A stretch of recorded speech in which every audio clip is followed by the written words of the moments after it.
how fantasizing is crippling you. Stay tuned.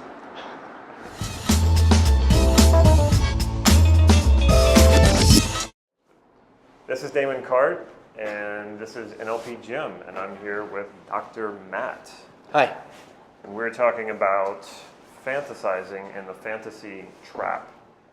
And before we get into that, if you haven't already, please click subscribe to this YouTube channel so you can get these videos on a regular basis. And also, while you're down there, click the bell so that you'll get notified when new videos are out. So, fantasizing. We had a person ask us a question from the video we did about happiness and how focusing on happiness is causing unhappiness. Yes. And so someone asked the question, is fantasizing, or no, obsessing, or obsessively fantasizing about something you want, is that a trap or is that a symptom? Well, any kind of obsession is always problematic because obsession is based on fixation, which means we don't see whatever is around us, but we only focus on one aspect and we become fanatics of it. We become extremists who only want to get one thing. And especially when it comes to fantasizing, we don't tend to realize what fantasizing does to us and what the structure of a fantasy is. See, we only fantasize about the things that we don't have.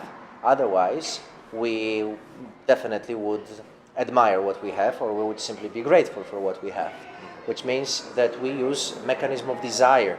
We imagine ourselves a certain way, and we figure out that if only we become the way we imagine, suddenly, somehow, magically, we will be saved. There's many different types of fantasies that people have. For example, they can fantasize about being a savior, that they save the world, or they invent some sort of a drug that will cure humanity. Or they have fantasies like, for instance, father can imagine that he dies somehow protecting his baby daughter, or somebody fantasizes that they will be another Steve Jobs or another very famous CEO. All this is based on the premise that I am not supposed to be who I am supposed to be someone else in my imagination. This can have positive and negative effects. Positive effect is that you're motivated to achieve what you want because you imagine yourself being better. There's the visualization process, it's planning, it's organizing who you might be. But also, not understanding the concept of fantasizing will lead you astray because fantasy and who you are in the fantasy fulfills what you lack of in real life. For example, when people imagine that they save someone else's life, then they should ask themselves a question, what am I missing in my life right now that I add this type of hallucinations to my life because basically there's not enough of what I have. And it's interesting, they did this research on Second Life, like games that people play in real life, and then they discovered that people would choose personalities in Second Life that would somehow fulfill what they were lacking in their regular real life. Example of this would be that some housewife was choosing a superbly attractive, independent figure and female that was very popular among other men, right? And she had a very regular life in her real life, but in Second Life, she wanted to seduce, she wanted to be a mistress, she wanted to be very strong and independent. Then there was one guy who was obese in his real life, so he chose a character who was all muscled, buffed up, and so on. So it seems that people would complement their lives with external fantasies and with something that gives them a sense of fulfillment. And it led me to a conclusion that fantasy plus what I'm missing in my life is balance. And this is really interesting because it means that when I am imagining myself being a certain way, Matt that I see in my images, in my fantasies, somehow takes away from me the possibility to change. For example, if I imagine myself being a savior of humanity, then what am I missing in this life? Why am I not saving people in this life, in real life, but fulfilling what I'm missing and what I'm lacking with a clone? And I used to call a personality from my fantasies, Matt from my fantasy, a clone. So I would always take a look, and I see that he, for instance, in my imagination, my clone, does things that I don't do. So rather than sticking only to fantasy, which only frustrates me, which cripples me, because then it means I'm not good enough, I would start doing what my fantasy was showing me. And then in most cases, I would notice that fantasy was just thinking that I'm not good enough. Rather than imagining that I am a world savior, or I'm the most attractive, the most rich, the most handsome, whatever, the most something person, I would focus on this life and ask myself a question: how can I improve, for instance, life of others, rather than escaping my fantasy? Happens also in sexuality. People have certain fantasies, and when they actually realize what this fantasy does, is that it always idealizes and objectifies the people who are in the fantasy. I mean, if you think about what kind of people you imagine in your fantasies, these people always behave the way they should. They are always ideal, they are always perfect, and I mean, life is not like that. So what I noticed that Matt from my fantasies was actually making me feel worse, because he was doing things that I was missing in my life. So I started to take away resources that he was stealing me, that my ego was stealing me, and I started to implement it in my real life. And guess what? 99% of situations that I was fantasizing about, I was never interested in, because it's like thinking that you really crave sugar, you really want to buy a donut. Then you buy a donut, you bite it, and after the first bite you realize that it's enough. But you're in imagination, you thought you wanted a whole pack of donuts, right? 16 donuts. And what surprised me with that is that when I started to free myself from my fantasies, I noticed that I can be more present in my life. And thanks to this, I can make my life my fantasy. And rather than escaping reality and feeling crippled by not being enough, I would add resources from my fantasies to my real life, so that my fantasy rather becomes an inspiration, but not a place to escape to. Because I stopped believing in desire, because desire always objectifies what you want.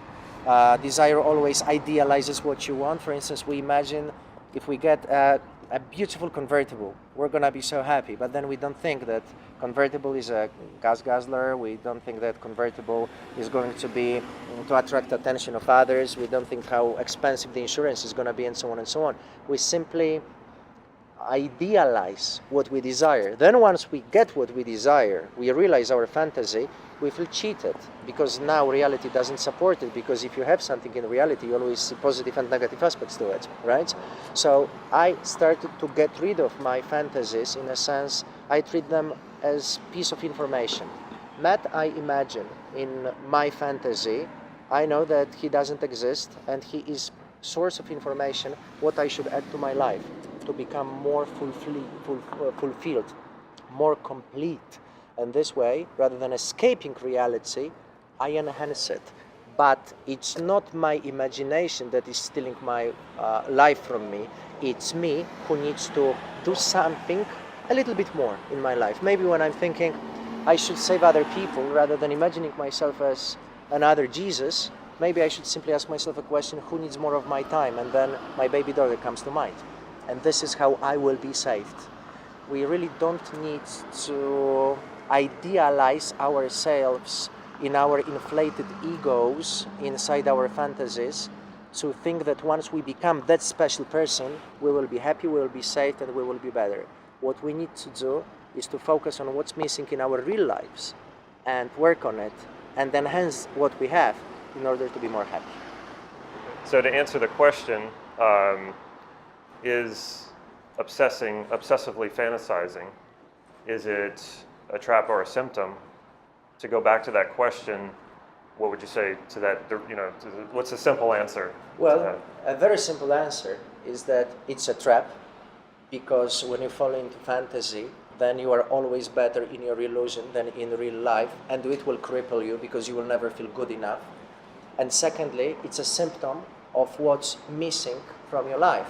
And it should make you realize that in your real life, you're not 100% of who you want to be.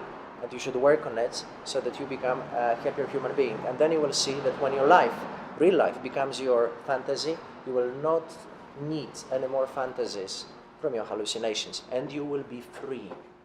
So know it's a symptom, so know that there's something you need to find Yes. that you're not getting.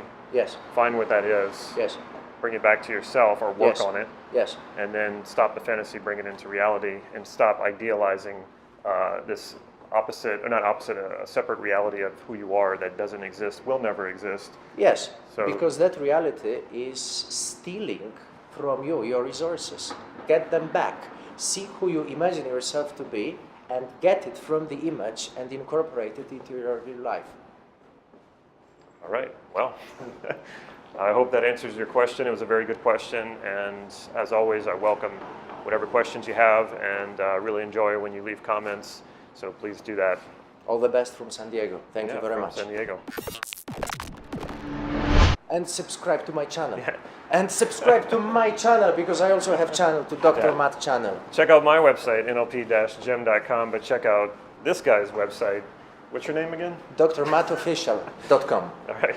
And you have a YouTube site, Yes, which And- is Dr. Matt Official again, right? And you have an Instagram.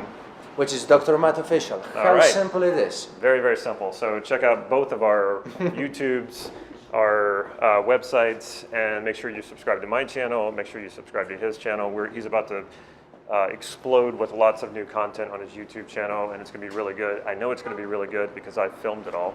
So Yeah, this would be... No, this is a fact. It's not only an inflated piece of ego, is it? no, it's not. It's a fact. It is. And make sure you follow what we're doing here in the US, because we are getting more and more busy. All right. Take care. Thank you. You want to say to stay tuned? Stay very tuned. Okay. How fantasizing is crippling you.